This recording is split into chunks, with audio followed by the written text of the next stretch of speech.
The in situ burning test that we performed in Greenland in the summer 2017 was part of an EU project called GRACE. The work package 4 is about testing oil spill combat in the Arctic and the environmental impact from this combat, and the focus is on in situ burning and burning of oil in ice. You have several methods of responding to an oil spill, but in situ burning is when you contain the oil at sea and ignite it at sea, so you burn it off at the sea, and that way you save the waste handling, which is a very practical thing when operating in the Arctic, where you don't have that many waste handling facilities and a long distance to actually get to one.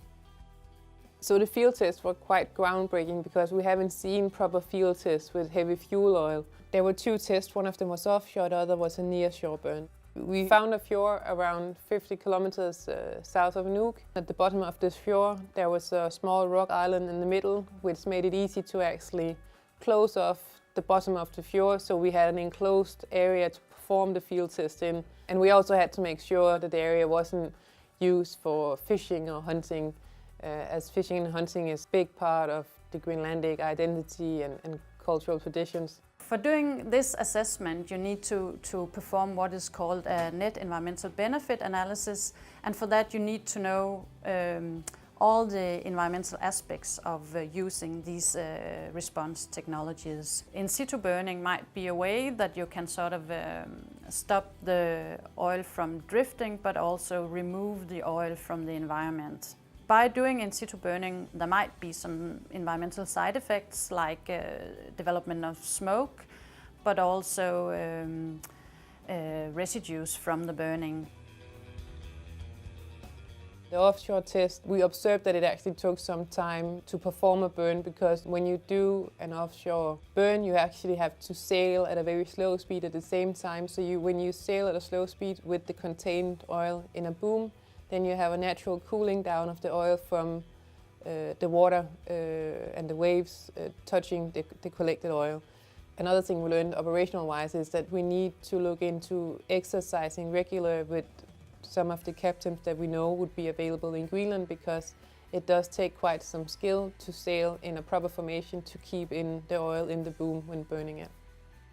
Doing an in situ burn near the coast, you have more options when it also comes to weather, because it's less dangerous with high waves and so on. So you create a bigger window of opportunity when you do in situ burning near the coast compared to doing it offshore.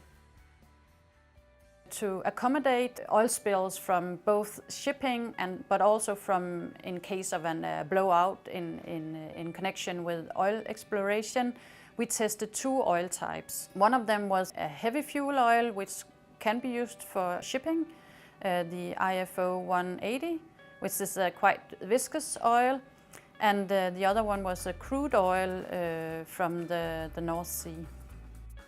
To ignite contained oil slick within the pyro booms, you use an igniter. It can often just be done from a dinghy, where you just sail close to and ignite the oil manually.